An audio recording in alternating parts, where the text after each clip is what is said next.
आइए महाराज कथा प्रारंभ करते हैं। तैयार हो?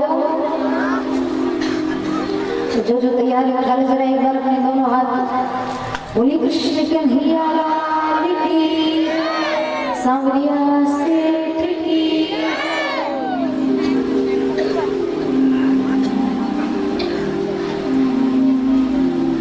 आइए कथाक्रम में प्रवेश करते हैं, परंतु कथाक्रम में प्रवेश करने से पूर्व कल कौन कौन सी कथाएं हुई थी? पहले आपकी बारी है, फिर मेरी बारी। बताइए। माता अनसुईया की कथा, सृष्टि की रचना की कैसे संसार को बनाया, और राजा दक्ष की कथा, ध्रुव जी की कथा, कर्माबाई की कथा, और भोलेनाथ की कथा। तो जादू जरा एक बार जोरदार तालियां। आप लोगों से ज्यादा अच्छे बच्चे हैं, कम से कम बताते तो हैं।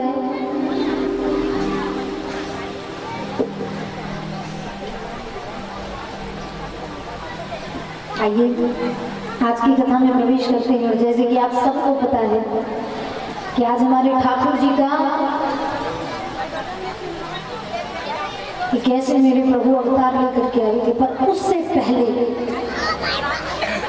सुखदेव जी महाराज ने राजा परीक्षित को अनेकों कथाएं सुनाई, अनेकों प्रसंग सुनाए।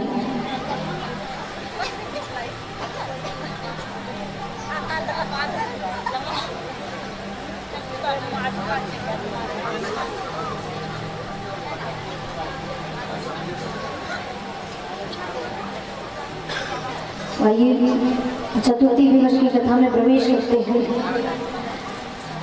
आज सुखदेव जी महाराज राजा परीक्षित को कथा तो सुना रहे हैं, पर आज सुखदेव जी महाराज के अधरों पर मुस्कान है। आज सुखदेव जी महाराज के अधरों पर मुस्कान है, और मुस्कुराता हुआ चेहरा कितना प्यारा लगता है, हंसता हुआ चेहरा कितना अच्छा लगता है या नहीं लगता है?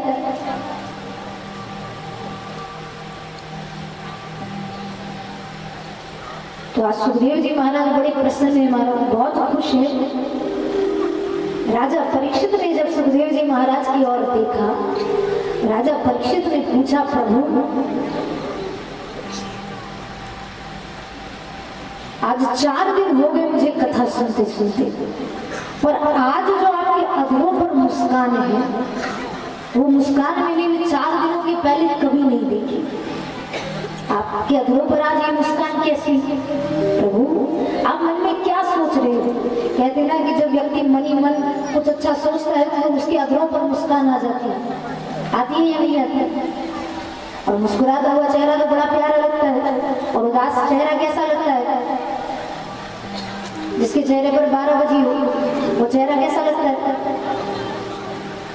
अच्छा नहीं लगता ना? कि जो व्यक्ति दुखी होता है उसका चेहरा जब कोई दूसरा भी देख ले तो वो भी उसके चेहरे को देखकर दुखी हो जाता है कि कितना बुरा मुंह बनाया है। पर एक भक्त ने कहा, 4 लाइनें बड़ी प्यारी लगती है।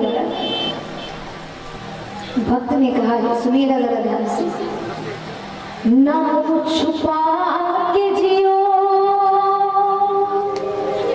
और ना सर झुका के जियो, ना छुपा के जियो और न सर झुका के जियो, गमों का दौर भी आए तो मुस्कुरा के जियो, ना छुपा के जियो और न सर झुका के जियो। कैसे जियो? मुस्कुरा करके। जैसे ही दुख आए, जैसे ही तकलीफ आए, वैसे ही मुस्कुराने लगना, बात वैसे ही हंसने लगना। क्यों? क्योंकि जब दुख और तकलीफ आती है और जैसे ही व्यक्ति मुस्कुराता है तो वो तकलीफ उस व्यक्ति की मुस्कान को देखकर पहले दूर हो जाती है। अरे इसे क्या मैं हराऊंगा, ये तो पहले से ही मुस्कुराना।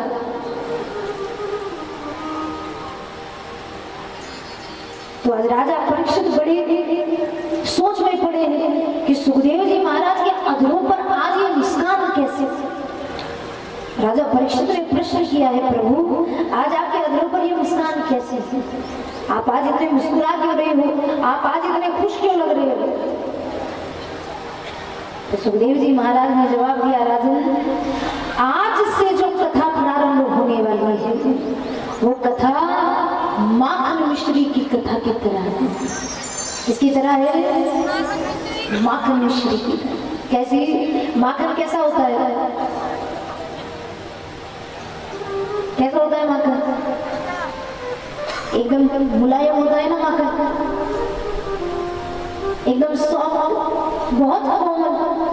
तो आज से जो कथा प्रारंभ होने वाली है वो माखन मिश्री की कथा है। माखन जैसे एकदम कोमल होता है वैसे ही कोमल आज से ये कथा प्रारंभ होगी। और मिश्री जितनी मीठी होती है उससे कहीं गुना ज्यादा मीठी आज से कथा प्रारंभ होगी। क्यों?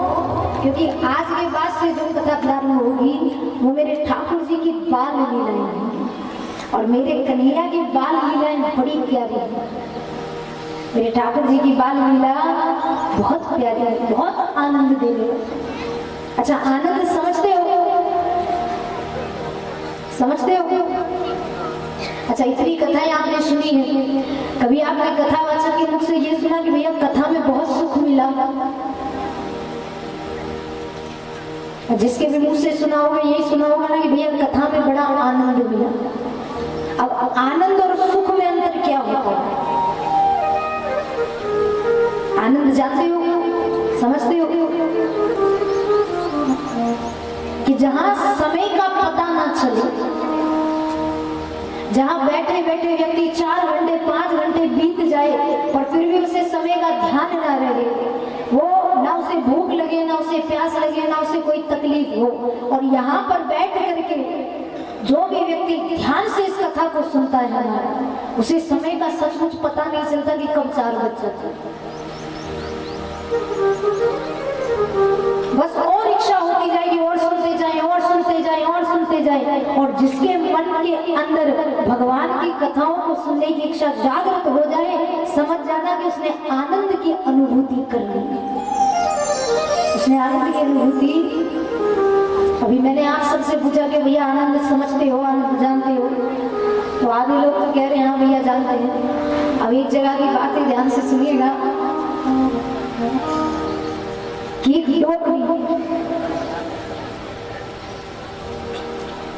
अब हर जगह आपको पता होगा कि पुरुषों की संख्या तो कथा में कम होती है महाराज, पर स्त्रियों की संख्या ज्यादा होती है। और यहाँ पे थोड़ा उल्टा हो गया है। ये शायद पहली कथा ऐसी होगी जहाँ पर माताओं की संख्या कम है और पुरुषों की संख्या ज्यादा है। बताओ जरा, 2000 साल के वो खेती किसानी सब छोड़ करके दौड़े दौड़े आ रहे हैं। और कुछ माताएं कहती भैया आ तो हम भी जाए पर हमें कोई लेकर के आने वाला नहीं। अरे लेकर के आने वाला क्या, कोई ज्यादा दूर थोड़ी ना है यहाँ से, गाँव 1 किलोमीटर की दूरी पर है शायद। पैदल पैदल चलो, आराम से आ जाओगे। पर जिसके मन में इच्छा ही नहीं है महाराज, वो यहाँ आकर भी क्या करे? अच्छा है वही कथा में आए जिसको कथा सुनना अच्छा लगता है।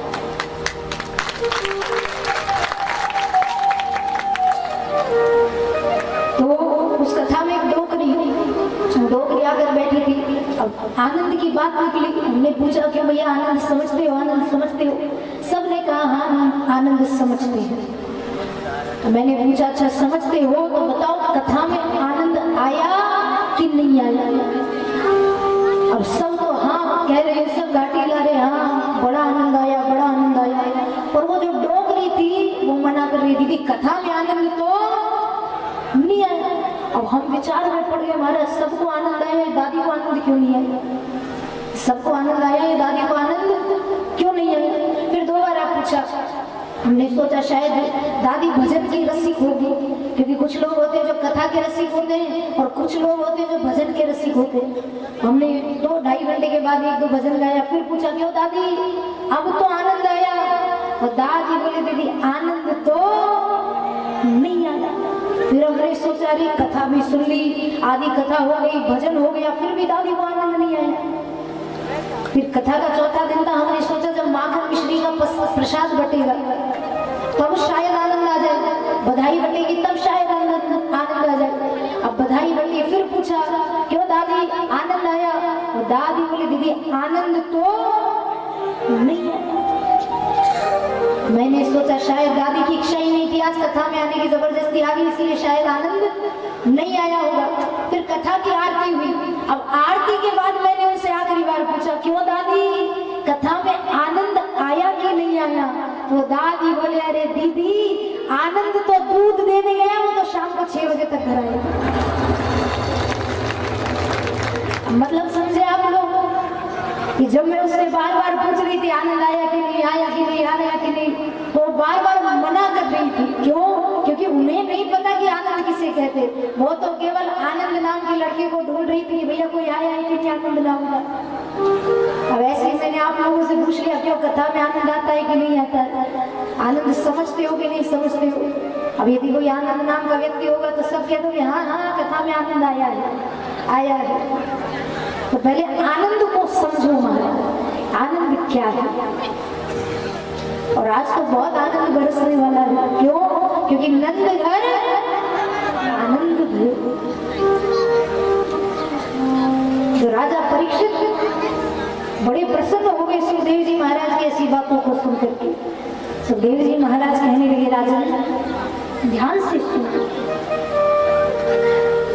जितने भी ग्रंथ हैं, जितने भी उपनिषद हैं, जितने भी ज्ञानी लोग हैं, जितने भी भक्त लोग हैं, वो संसार के लोगों को केवल एक ही बात बताते हैं। क्या? कि अगर प्रेम करना है, अच्छा प्रेम समझते हो? प्रेम और प्यार में बहुत अंतर है, ध्यान से सुनिएगा। प्रेम और प्यार में बहुत अंतर है।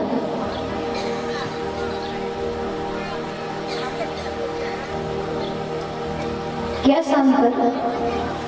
कि प्रेम किया था मेरी गोपियों ने ठाकुर जी के साथ,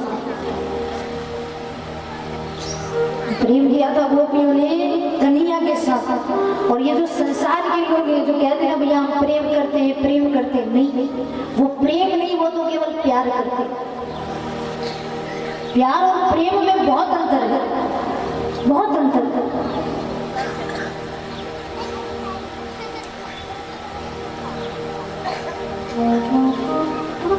सुनना जरा कितना बड़ा अंतर है प्यार और प्रेम में। एक व्यक्ति जो गुलाब के फूल से, गुलाब के पेड़ से प्यार करता है और दूसरा व्यक्ति उसी गुलाब के पेड़ से प्रेम करता है। तो जो प्रेम करता है वो क्या करेगा? उस गुलाब के फूल को तोड़ेगा नहीं मारा, उस गुलाब के फूल को तोड़ेगा। क्यों? क्योंकि जैसे उस फूल को तोड़ा है तो वो मुरझा जाएगा, वो मुरझा जाएगा, खत्म हो जाएगा।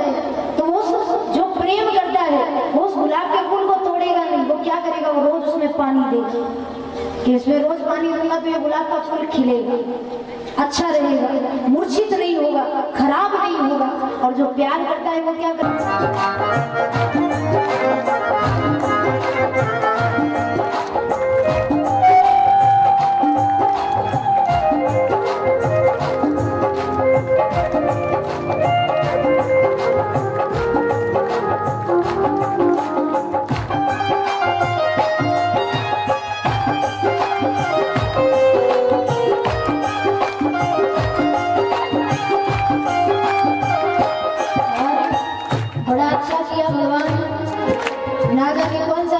किया था जो आज आपकी कथा में बैठे हैं, आज आपके भजनों में ताली बजा रहे हैं, आज आपके भजनों को गा रहे हैं, तो इस चीज का भी धन्यवाद देना। क्या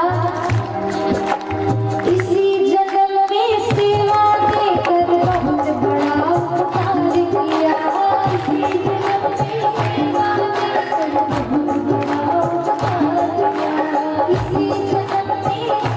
देकर बहुत बड़ा उपकार किया, इसी जन्म में सेवा देकर बहुत बड़ा उपकार किया। तू ही मासी तू ही खिलैया, मैंने तुझे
आंसू दे सकती है, ये दुनिया केवल दुख दे सकती है, आनंद तो केवल वो परमात्मा दे सकता है, और इन आंसुओं को केवल वो भगवान ही पहुंच सकता है। एक भक्त कहता है क्या, झुलस रहे हैं तुम की धूप में प्यार की छैया कर दी, झुलस रहे हैं तुम की धूप में प्यार की छैया कर दी, झुलस रहे हैं तुम की धूप में प्यार की छैया कर दी, झुलस रहे हैं तुम की धूप में प्यार की छैया कर दी, पानी के नाव चले ना पतवार पकड़ ले,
मान सम्मान मांगते हैं, प्रतिष्ठा मांगते हैं, और जो सच्चा भक्त है वो भगवान से पता है क्या मांगता है, वो धन दौलत नहीं मांगता, वो मान सम्मान नहीं मांगता, क्या मांगता,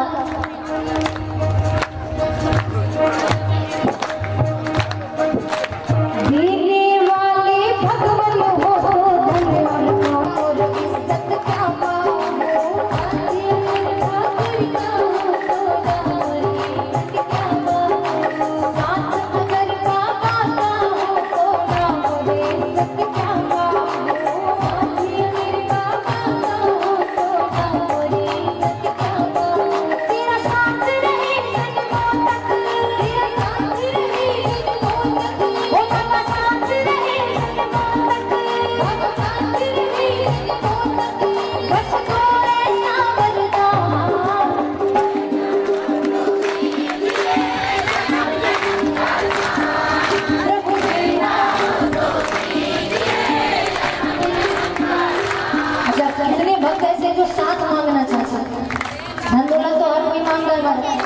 साथ कौन कौन मांगना चाहते हो, उठाओ जरा, जिनको साथ है वो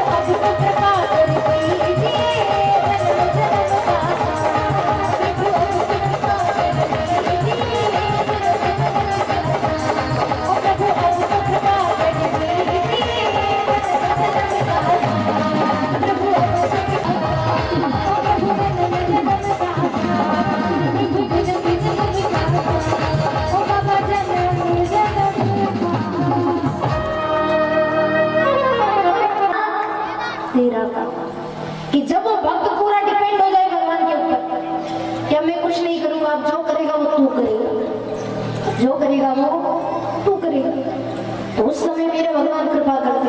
अब चाहते तो उस समय मदद कर सकते थे, जब 14,000 वर्ष बीत गए और दोनों युद्ध कर रहे थे, कर सकते थे उस समय मदद, पर भगवान यही सोच रहे, अरे अभी इसके अंदर ताकत है, अभी ये लड़ रहा है, तो मैं क्यों जाऊंगा, जब इसे मेरी जरूरत पड़ेगी तब मैं जाऊंगा।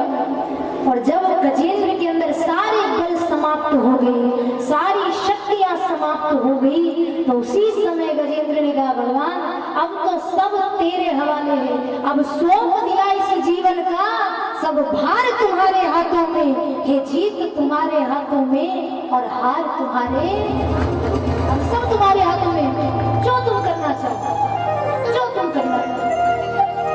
और जब सब कुछ सौंपा तो गजेंद्र ने ठाकुर जी के ऊपर सब कुछ सौंप दिया है, अब ना कोई ताकत लगा रहा, ना कोई बल लगा रहा है, अब वो गजेंद्र ने गजेंद्र के पैर को ग्राह ने पकड़ा है और पकड़ करके नीचे की ओर खींच रहा है, पर गजेंद्र कोई बल नहीं लगा रहा है महाराज। सब भगवान के ऊपर सौंप दिया, स्तुति करने लगा, हे नाथ मुझे बचाइए, हे नाथ मेरी रक्षा कीजिए, हे प्रभु मेरी रक्षा कीजिए। केवल तिल भर सूंड बाहर बची थी महाराज। कितनी? तिल भर सूंड, केवल इतना सा बाहर बचा था गजेंद्र। और उसी समय मेरे प्रभु ने सोचा मेरे भक्त ने मुझे बुलाया है, मैं क्यों ना जाऊं।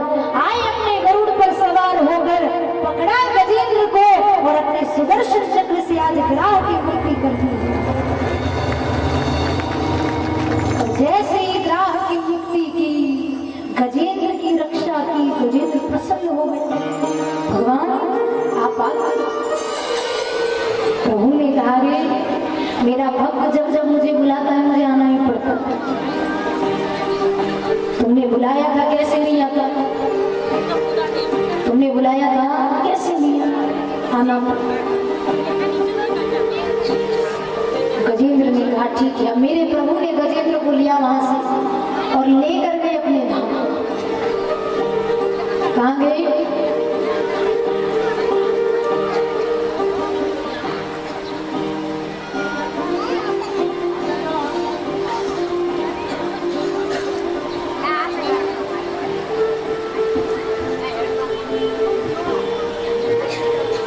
सभी से निवेदन है हमारा, भाई लोगों से भी और माताओं से भी, बैठे बैठे थोड़ा थोड़ा आगे आ सकते, थोड़ा थोड़ा आगे आ सकते, बिना आवाज के, बिना शोर।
वही ग्राह जिसने पैर पकड़ा था। और जैसे ही गजेंद्र ने ये देखा, गजेंद्र ने कहा प्रभु ये क्या हुआ? भगवान ने कहा क्या हुआ? बोले प्रभु जिसके कारण पूरी रामायण रची वो तो मुझसे पहले आकर के यहाँ बैठ गए। प्रभु ऐसा क्यों? भगवान ऐसा क्यों? मेरे प्रभु देख करके उस गजेंद्र को देखकर मुस्कुरा रहे। और राजा परीक्षित ने भी यही प्रश्न सुखदेव जी महाराज से पूछा कि प्रभु बुलाया किसने था? गजेंद्र ने। स्तुति किसने की थी? गजेंद्र ने। कष्ट किसको हुआ था? गजेंद्र को। और बुलाया भी किसने? गजेंद्र ने। पर जैसे ही भगवान आए और आकर के ग्राह की मुक्ति की तो गजेंद्र से पहले ग्राह को स्थान मिल गया। गजेंद्र से पहले ग्राह को स्थान मिला। राजा परीक्षित ने पूछा प्रभु ऐसा क्यों? प्रभु ऐसा क्यों? बुलाया तो गजेंद्र ने था।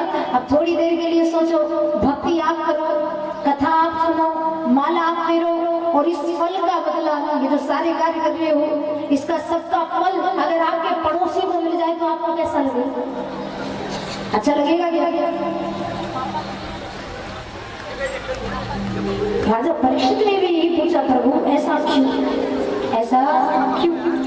सुखदेव जी महाराज ने कहा राजन ये भी एक प्रकार की भक्ति है और हम सब लोगों के लिए सबसे आसान भक्ति है। महाराज कैसे? कि जो ग्राह ने की थी वो भी एक प्रकार की भक्ति थी। कैसी भक्ति की थी उसने? उसने नहीं बुलाया था, उसने माला नहीं जपी, उसने भगवान को नहीं बुलाया, उसने प्रार्थना नहीं करी, उसने क्या किया, उसने केवल गजेंद्र के पैरों को कस के पकड़ा था। हमें क्या करना है, हमें भी यही करना है। अगर कथा नहीं सुन सकते तो मत सुनो, माला नहीं फेर सकते तो मत फेरो, वन में जाकर तपस्या नहीं कर सकते तो मत करो, भूखे रहकर भगवान की भक्ति नहीं कर सकते तो मत करो। क्या करो, ये सब को छोड़ो और एक भक्ति कर लो। क्या, किसी भक्त के पैरों को कस के पकड़ो, किसी भक्त के पैरों को कस के। और जब उस भक्त के पैरों को आप कस के पकड़ोगे तो कभी ना कभी उस भक्त की पुकार पर भगवान आएगा। और जैसे ही गजेंद्र की पुकार पर भगवान आए तो सबसे पहले उद्धार किसका किया था, जो चरण में बैठा हुआ, जो पग में बैठा हुआ था, जो चरण पकड़ करके ग्राह। और ऐसे ही जब किसी भक्त के चरण हम लोग पकड़ लेंगे और जैसे ही वो भगवान को बुलाएगा और भगवान के लिए उस भक्त की पुकार पर आ गई तो सबसे पहले उद्धार किसका होगा, जो चरणों में बैठा। पर एक निवेदन है हमारा कि चरण पकड़ना और पकड़ना उसी के जो सच्चा भक्त होता, जो सच्चा भक्त। क्यों, अगर सच्चा भक्त होगा तो भगवान से मिला देगा, और ऐसा वैसा भक्त हुआ तो भगवान से मिलाने की जगह पुलिस वालों से मिला देगा। फिर हमसे मत कहना भैया आपने कथा में कहा था कि भक्त के पैरों को पकड़ो, भक्त के पैरों को पकड़ो। कहते हैं ना कि पानी पियो छान के और गुरु करो जाना।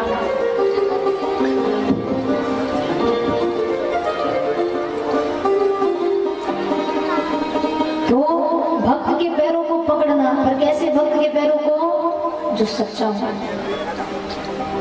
जो सच्चा हो, जो आपको भक्ति मार्ग पर ले जाएगा, जहाँ दिखावा ना हो। क्योंकि जहाँ पर दिखावा होता है वहाँ भक्ति नहीं, जहाँ आडंबर होता है वहाँ भक्ति नहीं। और गलती किसी और की नहीं है महाराज, गलतियाँ हमारी हैं, क्योंकि हम किसी के ऊपर भी भरोसा कर लेते हैं, किसी के ऊपर भी विश्वास करते हैं।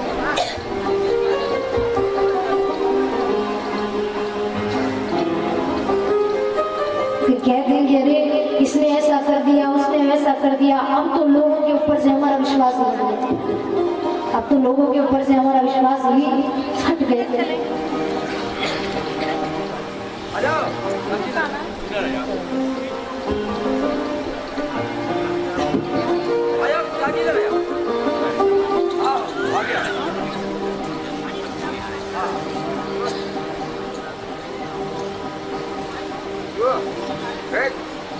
तो आप लोगों को देखना चाहिए, आप लोगों को सोचना चाहिए। क्योंकि जहाँ पर आडंबर होता है वहाँ व्यक्ति दौड़ा दौड़ा चला जाता है, जहाँ दिखावा होता है वहाँ व्यक्ति दौड़ा दौड़ा चला जाता है। पर यदि किसी सच्चे भक्त की पहचान करनी है, यदि किसी सच्चे भक्त को पहचानना है,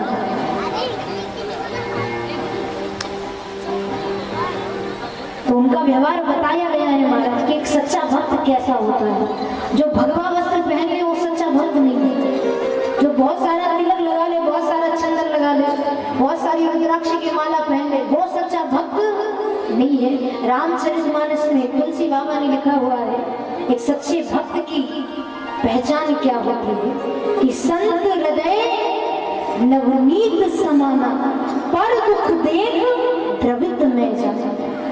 एक सच्चे भक्त की पहचान होती है कैसी, कि उस सच्चे भक्त का जो हृदय होता है, कि संत हृदय नवनीत समाना। नवनीत माने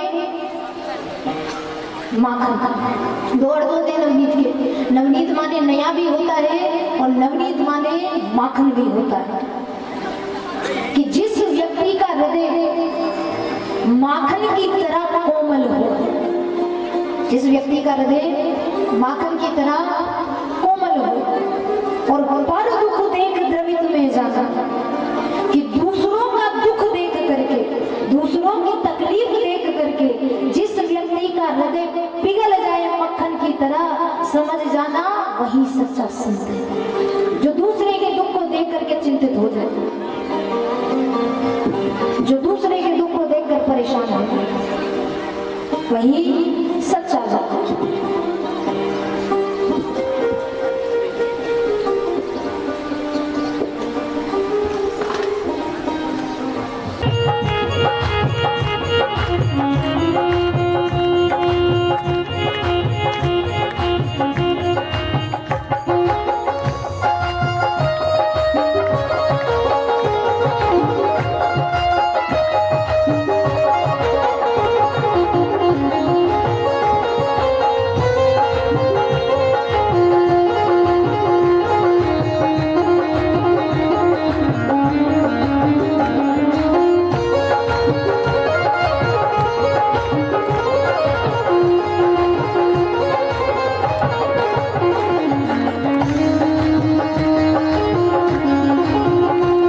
के बराबर पतित पावन प्रभु के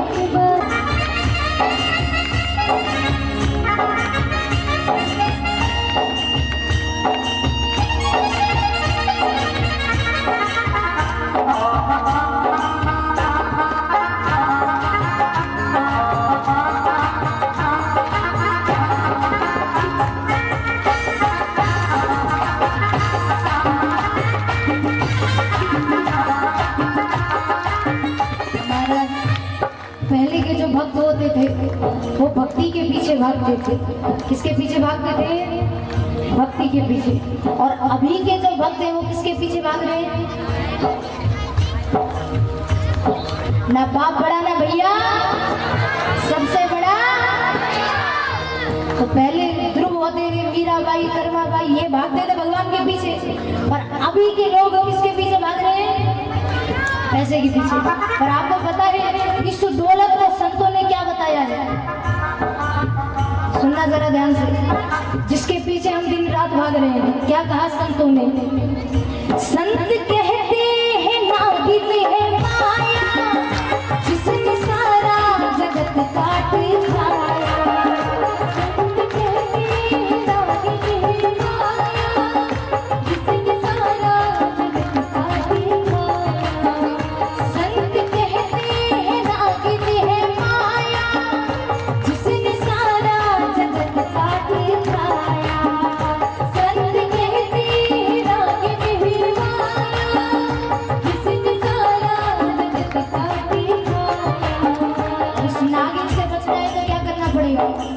क्योंकि आप लोगों को पता है कि सांप का काटा तो एक बार बच भी जाता है, पर नागिन का काटा हुआ बहुत मुश्किल से बचता है।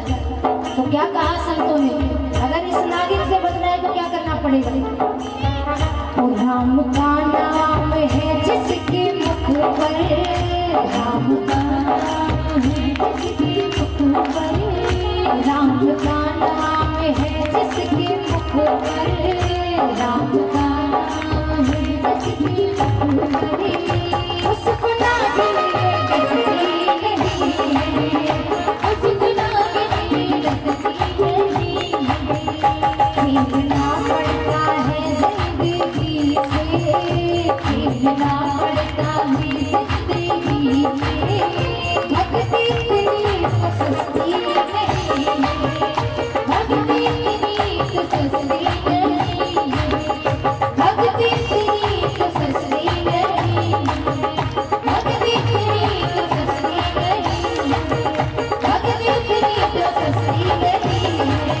भक्ति इतनी सस्ती नहीं, भक्ति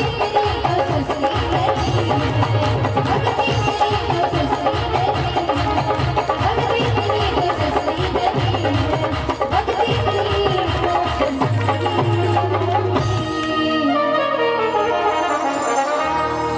मन के मंदिर में प्रभु को बिठाना, बात हर एक के बस की। खेलना पड़ता है जिंदगी से, भक्ति इतनी तो सस्ती। भगवान की भक्ति है, करनी है तो कुछ ना कुछ तो खोना पड़ेगा, कुछ ना कुछ तो खोना पड़ेगा। और बिना खोए भगवान कभी ना मिला है ना कभी मिलेगा। कुछ ना कुछ तो दाव पर लगाना ही पड़ेगा। पर कहते हैं ना, संसार के लोगों को थोड़ा सा सुख मिल जाता है तो संसार के लोग भगवान को भूल जाते हैं।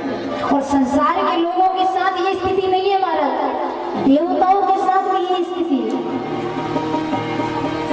जो स्वर्ग के देवता हैं उनकी भी यही स्थिति है कि अगर थोड़ा सा उनको सुख मिल जाता है तो वो भी भगवान को भूल जाते हैं।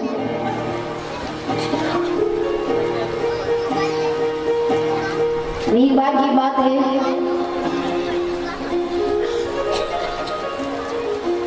और ये बात सत्य है हमारा, कोई बनावटी नहीं है, ग्रंथों में लिखा हुआ है।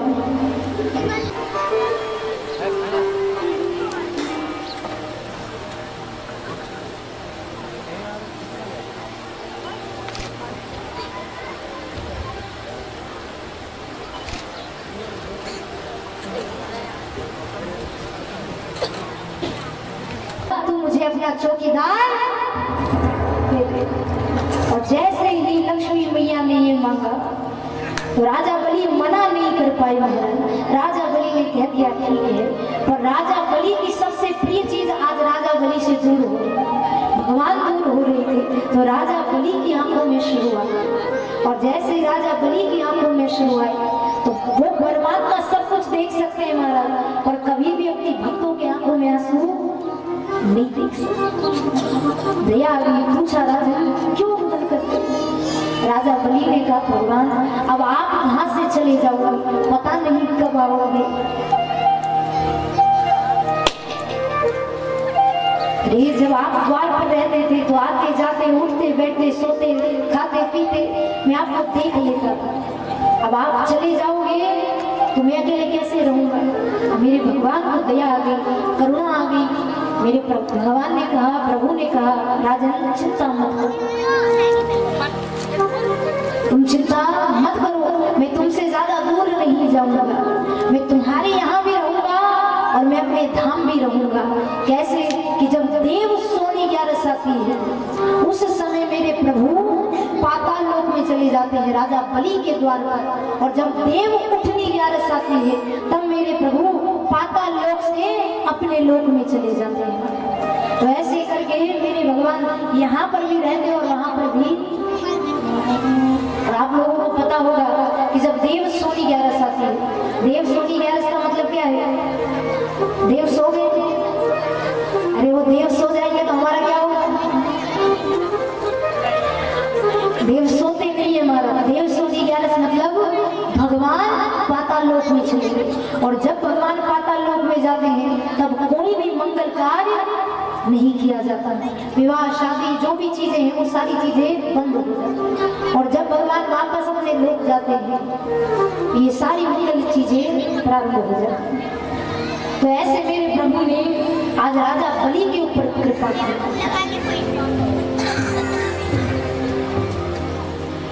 और वो कन्हैया बड़ा दयालु है, वो प्रभु बहुत दयालु, उसकी दया का कोई बखान नहीं कर सकता। एक बार यदि भक्त सच्चे हृदय से भगवान से कुछ मांगे तो भगवान कभी अपने भक्तों को निराश नहीं करता, कभी निराश नहीं करता। और आपको पता है ये जो कथा का पांडाल है, ये पांडाल कोई साधारण पांडाल नहीं है महाराज, ये कल्प वृक्ष के समान है। किसके समान है? कल्प वृक्ष। कल्प वृक्ष जानते हो? जानते हो कल्प वृक्ष माने? कथाओं में वर्णन आता है कि भैया कल्प वृक्ष स्वर्ग में है। कहाँ है? पर एक कल्प वृक्ष यहाँ पर भी। और कल्प वृक्ष की क्या महिमा है कि उस वृक्ष के नीचे जाकर के व्यक्ति केवल कल्पना कर ले, केवल सोच ले, केवल विचार कर ले, वो चीज उसे मिल जाती है। अब ये जो पांडाल है ये कोई साधारण पांडाल नहीं है महाराज, ये कल्प वृक्ष के समान है। और आप लोगों से निवेदन है कि इस कल्प वृक्ष के नीचे बैठ करके कभी भी कोई बुरी कल्पना मत करना महाराज। क्यों? क्योंकि ये कल्प वृक्ष है और यहाँ पर बैठ करके जो भी कल्पना करोगे वो हो जाएगा, वो मिल जाएगा। एक बार की बात है, एक व्यक्ति जंगल में लकड़ी काटने के लिए गया। अब वो जब लकड़ी काट रहा था तो वो बड़ा भूखा प्यासा था, और उसने देखा कि उस जंगल में बहुत बड़ा वृक्ष लगा हुआ, और उस वृक्ष के नीचे जाकर के ठंडी छाया में बैठ गए। और उस व्यक्ति को ये नहीं पता था कि वो कल्प वृक्ष है।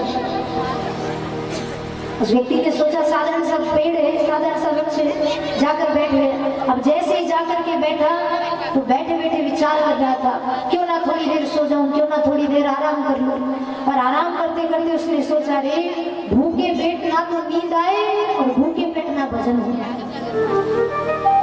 पर इस जंगल में कौन है जो मेरे लिए भोजन लेकर के आएगा? काश यहाँ पर 56 प्रकार का भोग होता और उस भोजन को खाने के बाद में सोता तो कितना अच्छा होता। अब वो कल्प वृक्ष के नीचे बैठा था, उसे थोड़ी ना पता। अब जैसे उसने कल्पना की तो सामने 56 प्रकार के भोजन व्यंजन तैयार हो गए, सब रखे हुए थे सामने। अब जैसे उस युवक ने देखा देखा अरे आज तो भगवान शायद मुझसे ज्यादा खुश है, क्योंकि जो मैं मांग रहा हूँ वो होता चला जा रहा है। अब ये भोजन आ गया है, पर भोजन करने के बाद इस मिट्टी के ढेले पर सोऊंगा तो क्या नींद आएगी? अरे काश अच्छी गादी, अच्छा मुलायम तकिया हो तो बड़ी प्यारी नींद आएगी। अब केवल कल्पना करी थी महाराज, और उसी समय वहां पर गादी और तकिया भी आ गया। अब जैसे ही आया वो व्यक्ति सोच रहा है यहाँ पर भोजन भी रखा है, गादी तकिया भी रखा है, पर यदि उस भोजन की सुगंध को सूंघ करके, घनघोर वन है यहाँ पर, घनघोर जंगल है, और यदि कोई शेर आ गया और वो शेर मुझे खा गया तो मेरा क्या होगा? अब कौन बताए उसको कि वो कल्प वृक्ष के नीचे बैठा था, और जैसे उसने कल्पना करी तो उसी समय वहां पर शेर भी आ गया उसे। तो ऐसे ही महाराज हम सब किसके नीचे बैठे हैं? कल्प वृक्ष के नीचे बैठे। तो यहाँ पर बैठ करके कभी कोई ऐसी कल्पना मत करना कि आपको ये हानि हो जाए। कल्पना करना तो अच्छी है, कल्पना करना अच्छी करना।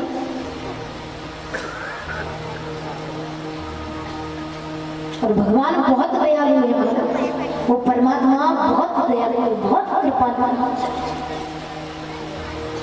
किन किन पर कृपा नहीं की है?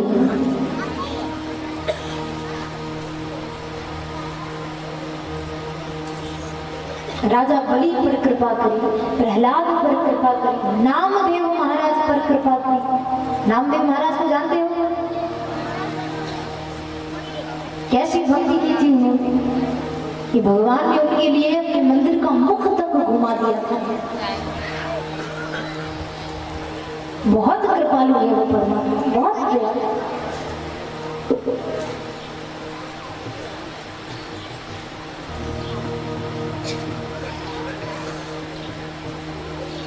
सुखदेव जी महाराज राजा परीक्षित को कथाएं सुना रहे थे।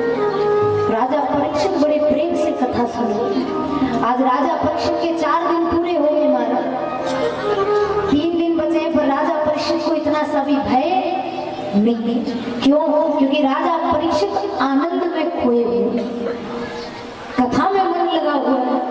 पता नहीं कितने दिन बीत गए, कितने बचे हैं, पर राजा परीक्षित के सामने जो चीज है आज उसी राजा परीक्षित ले रहे। सुखदेव जी महाराज कहते हैं राजन, ठाकुर जी की कथाओं को तो मैं तुम्हें सुना था, पर जो मेरा कन्हैया था उसने कभी भी अपने जीवन में किसी नियम का पालन नहीं किया। हमारे ठाकुर जी कभी कोई कार्य नियम से किया, विधि विधान से किया, और क्या क्या नहीं किया। जितने उल्टे काम थे सब करे इन्होंने। चोरी की, चोरी करना अच्छी बात है क्या? पर कन्हैया ने की। झूठ बोलना अच्छी बात है क्या? पर कन्हैया ने किया।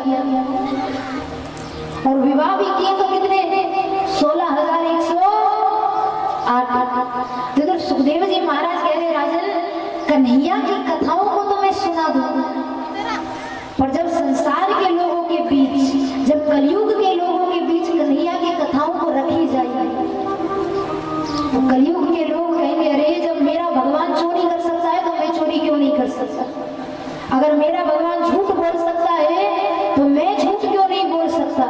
अगर मेरा भगवान 16,108 विवाह कर सकता है तो मैं कम से कम 2 या 3 विवाह तो। और जिसने एक किया है उससे पूछो महाराज, वो एक कोई संभालना मुश्किल है। 16,108 कैसे संभाली होगी मेरे ठाकुर जी की? अब वो भगवान है महाराज, और भगवान की बरोबरी कभी मत करना। और यदि कोई व्यक्ति भगवान की बरोबरी करने का कहे तो उस व्यक्ति से एक बात ये कह देना, क्या? कि माना मेरे कन्हैया ने झूठ बोला था, माना मेरे कन्हैया ने चोरी की थी, पर मेरा कन्हैया जब 7 दिनों का था तब मेरे कन्हैया ने पूतना का भी उद्धार किया। क्या किया था? 7 दिनों के बालक, 7 दिन के कन्हैया। और यदि भगवान की बरोबरी करो ना तो पहले उसे ये भी बता देना कि मेरे भगवान ने ये भी किया है, क्या तू ये कर सकता है? और यदि ये कर सकता है तो फिर भली बरोबरी करिए।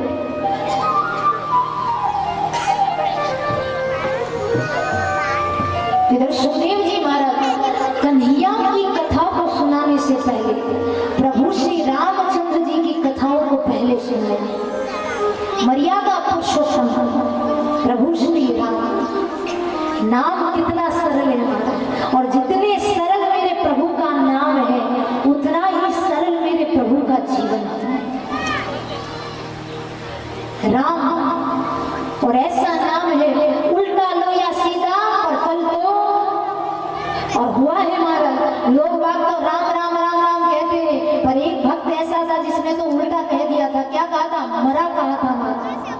क्या कहा था? कि उल्टा नाम जपत जग जाना, वाल्मीकि भय ब्रह्म समाना। लोग तो राम कहते हैं और राम जी का नाम तो ऐसे ही है महाराज। कैसा? यहाँ पर जितने भी किसान बैठे हैं, जब आप बोनी करने के लिए जाते हो तो आप बार बार देखते हो क्या कि फल उल्टा बोया है या सीधा बोया है? देखते हो कि वो गेहूं उल्टा गया है या सीधा गया है? नहीं। क्यों? अरे गेहूं भले उल्टा नीचे जाए या सीधा जाए, पर फल तो ऊपर ही आना है। और ऐसे राम का नाम उल्टा लो या सीधा, पर फल तो मिलना है। और प्रभु श्री रामचंद्र जी का नाम तो इतना पावन है और प्रभु की कथाएं इतनी पावन है। और देखिए रामचरितमानस हमें जीना सिखाती है। क्या सिखाती है? जीना सिखाती है। एक व्यक्ति को अपने परिवार में, अपने संसार